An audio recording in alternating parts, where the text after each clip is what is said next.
أعوذ بالله من شرور أنفسنا ومن سيئات أعمالنا من يهده الله فلا مضل له ومن يضلله فلا هادي له وأشهد أن لا إله إلا الله وأشهد أن محمدا عبده ورسوله اللهم صل على محمد وعلى آل محمد كما صليت على إبراهيم وعلى آل إبراهيم إنك حميد مجيد اللهم بارك على محمد وعلى آل محمد كما باركت على إبراهيم وعلى آل إبراهيم إنك حميد مجيد أما بعد فإن خير الحديث كتاب الله وخير الهدي هدي محمد صلى الله عليه وسلم وشر الأمور محدثاتها وكل محدثة بدعة وكل بدعة ضلالة وكل ضلالة في النار من يطع الله ورسوله فقد رشد واهتدى ومن يعص الله ورسوله فقد ضل وغوى أما بعد فقد قال الله تبارك وتعالى أعوذ بالله السميع العليم من الشيطان الرجيم من نفخه ونفسه وهمزه بسم الله الرحمن الرحيم ما يفتح الله للناس من رحمة فلا ممسك لها وما يمسك فلا مرسل له من بعده وقال الله تعالى في مقام آخر وإن يمسسك الله بضر فلا كاشف له إلا هو وإن يردك بخير فلا راد لفضله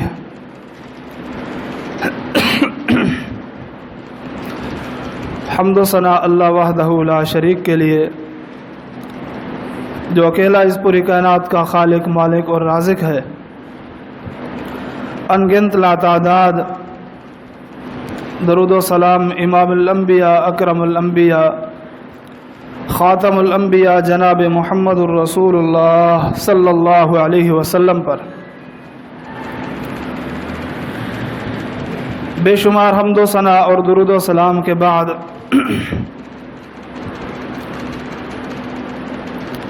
نبی اکرم صلی اللہ علیہ وسلم کی آمد سے قبل، آپ کی تشریف آوری سے قبل جو دنیا کی حالت تھی اور جاہل لوگ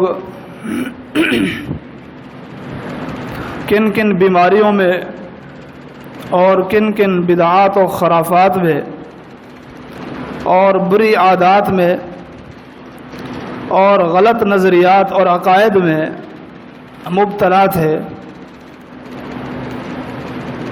وہ اللہ رب العالمین احکم الحاکمین نے اس آیات کے اندر بیان فرمایا ہے کہ جہاں رسول اکرم صلی اللہ علیہ وسلم کی بعثت کو اہل ایمان کے لیے بہت بڑا احسان اور بہت بڑی آپ نے نعمت قرار دیا ہے، تو آگے ہی فرمایا وَإِن كَانُوا مِن قَبْلُ لَفِي ضَلَالٍ مُبِينٍ، آپ کی آمد سے قبل، آپ کی تشریف آوری سے پہلے یہ لوگ سراسر اور بہت بڑی گمراہی میں مبتلا تھے۔ آپ کی آمد سے قبل جہاں اور بہت ساری خامیاں، خرابیاں، خرافات موجود تھی، وہاں ایک بہت بڑی خرابی لوگوں کے عقائد کے حوالے سے بھی موجود تھی۔ وہ عقیدہ کیا تھا؟ نفع نقصان کے متعلق ان کا نظریہ اور ان کی سوچ اور فکر یہ تھی کہ اللہ بھی نفع نقصان کا مالک ہے، اور بھی بہت ساری چیزیں، اور بھی بہت ساری ذات، اور بھی بہت سارے افراد جو ہے وہ نفع نقصان کے مالک ہے۔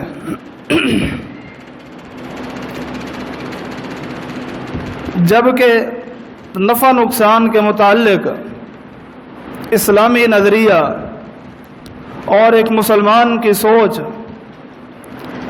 اور دین اسلام کی سوچ کیا ہے، وہ قرآن و حدیث کے اندر موجود ہے۔ مشکل کشا، حاجت روا، بگڑی بنانے والا، نفع نقصان کا مالک صرف ایک اللہ ہے، اس کے علاوہ یہ اختیار کسی کے پاس نہیں ہے۔ نہ یہ اختیار اللہ کی مخلوق کے اندر سورج اور چاند میں ہے، نہ درختوں اور حجروں میں ہے، نہ سمندروں اور دریاؤں میں ہے، اور نہ ہی اللہ کی کوئی اور مخلوق، حتیٰ کہ اشرف المخلوقات انسان ہوں، پھر انسانوں میں وہ عام انسان کیوں نہ ہو، اور اسی طرح کوئی ولی، کوئی پیر، کوئی مرشد، کوئی بزرگ، اور کوئی جن، کوئی فرشتہ، حتیٰ کہ کوئی نبی کیوں نہ موجود ہو۔ عام نبیوں کی بات کیا ہے، امام الانبیاء، سید الانبیاء جناب محمد الرسول اللہ صلی اللہ علیہ وسلم کے متعلق بھی اللہ رب العالمین نے فرمایا ہے کہ آپ کسی اور کے نفع نقصان تو مالک ہونے کی دور کی بات ہے، آپ اپنے نفع نقصان کے مالک بھی نہیں ہیں، اور یہ اعلان آپ خود ہی فرما دیں۔ چنانچہ آپ کی زبان مبارک سے ہی یہ اعلان قرآن مجید کے اندر موجود ہے۔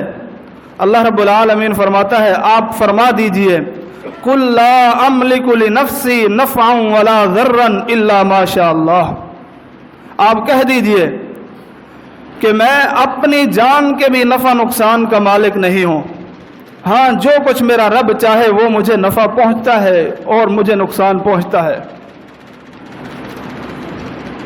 اسی طرح فرمایا، یہ لوگ جن کو نفع نقصان کی امید رکھ کے پکارتے ہیں، ان کے بارے میں بھی آپ اعلان فرما دیں، قُلْ أَفَرَأَيْتُمْ مَا تَدْعُونَ مِن دُونِ اللَّهِ، ان کو کہہ دیجئے تمہارا کیا نظریہ ہے، کیا تمہاری سوچ ہے، جن کو تم اللہ کے علاوہ پکارتے ہو، نفع کی امید رکھ کے یا نقصان سے بچنے کی امید رکھ کے؟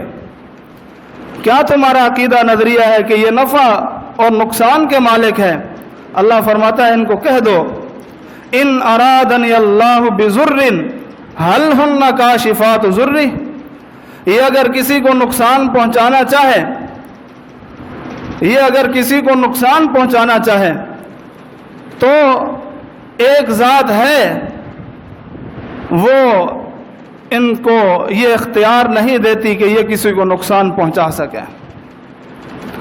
اللہ رب العالمین کسی کو نقصان پہنچانا چاہے تو فرمایا حل ہن کاشفات ضرہ، ان میں سے ہے پھر اس نقصان کو ان سے روک سکے۔ اگر رب العالمین کسی کو نفع پہنچانا چاہے تو کوئی ہے اس نفع کو ان سے روک سکے؟ نہیں۔ ایک اور مقام پر اللہ رب العالمین نے بات کو مزید کھول کے بیان فرمایا ما یفتح اللہ للناس من رحمت فلا ممسک لها، اللہ رب العالمین اگر کسی کے لیے اپنی رحمت کے دروازے کھولنا چاہے تو کوئی بھی نہیں ہے جو رب العالمین کی رحمت کے دروازوں کو بند کر سکے۔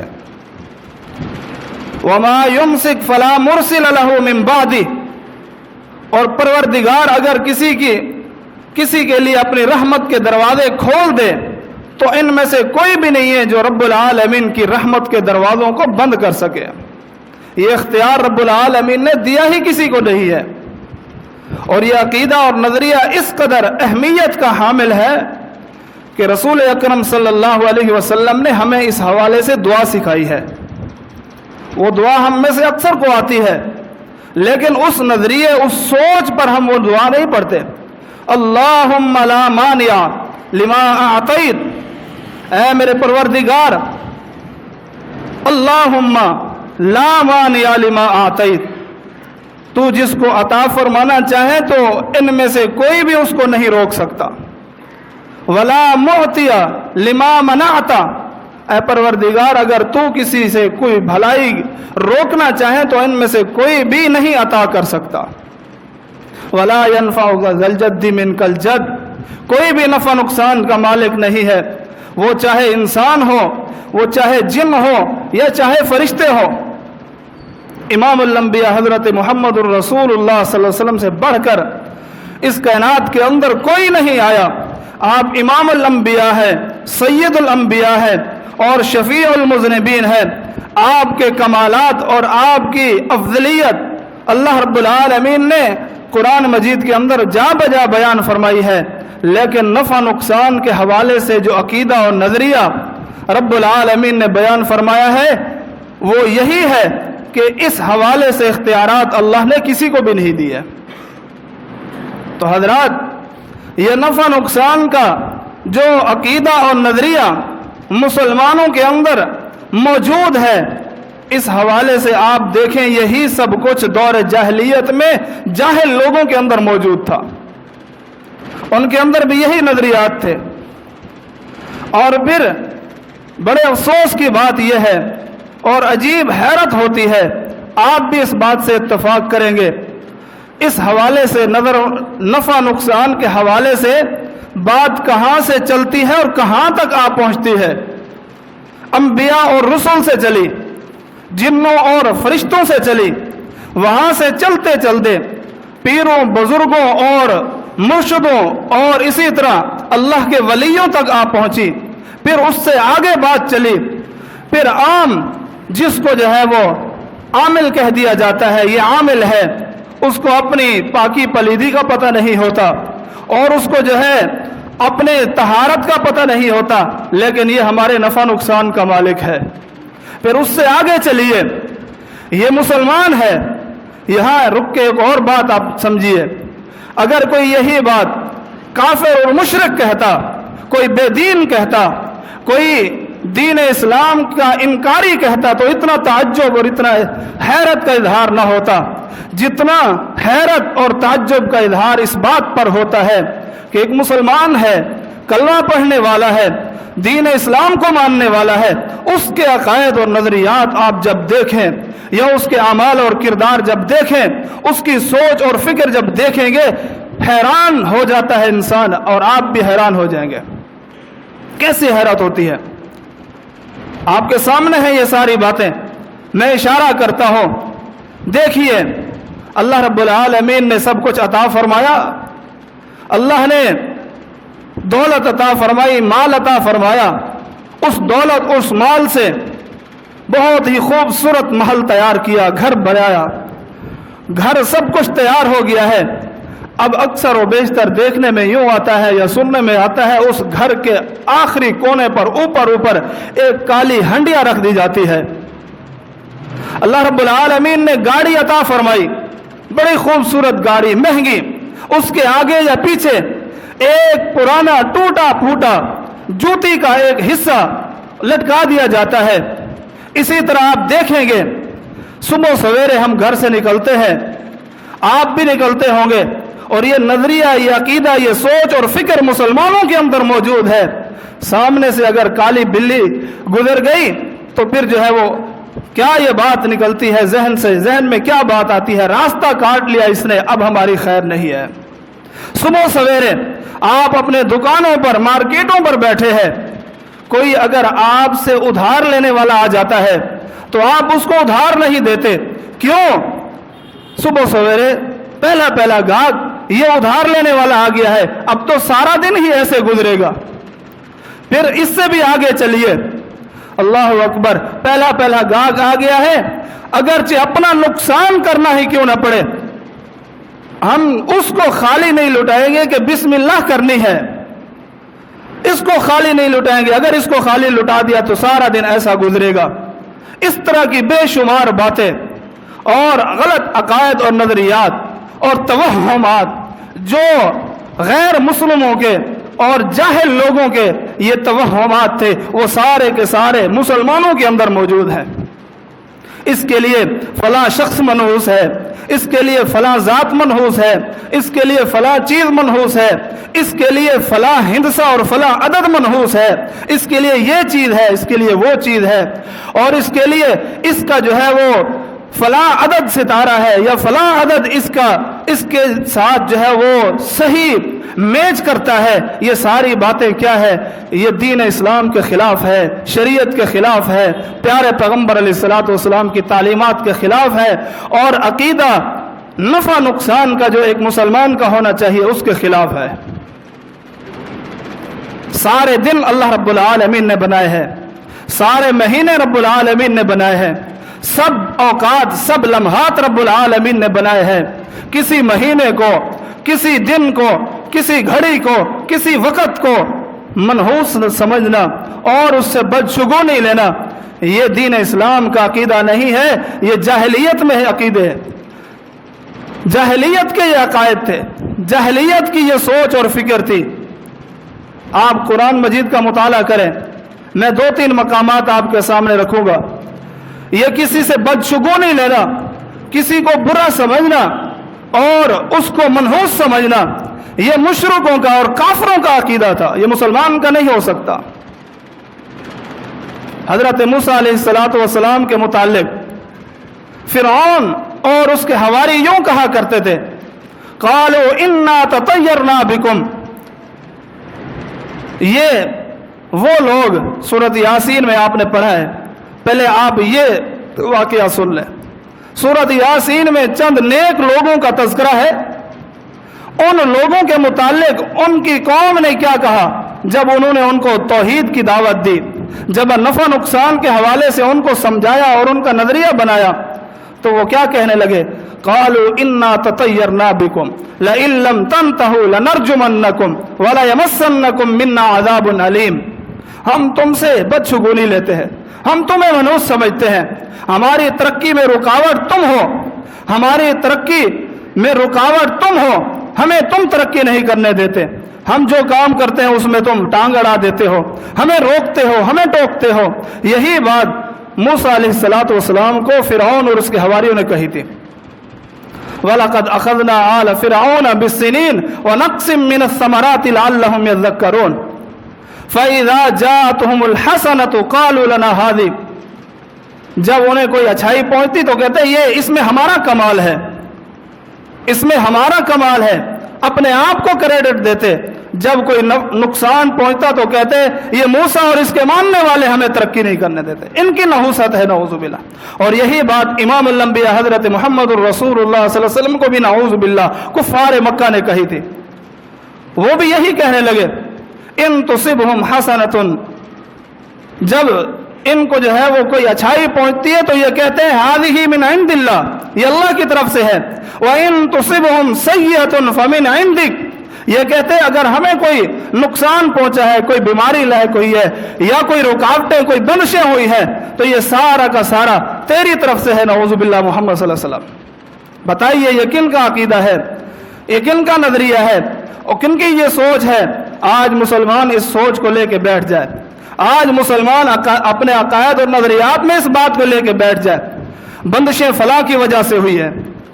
اب اس بندش کو لے کر انسان کہاں تک گر چکا ہے، اپنے مال کا بھی، اپنی عزت کا بھی اور اپنے وقت کا بھی یہ دشمن بن چکا ہے، مال بھی لٹا دیتا ہے، عزت بھی برباد کر دیتا ہے، وقت بھی ضائع کر دیتا ہے، اور کہاں جاتا کہاں ہے؟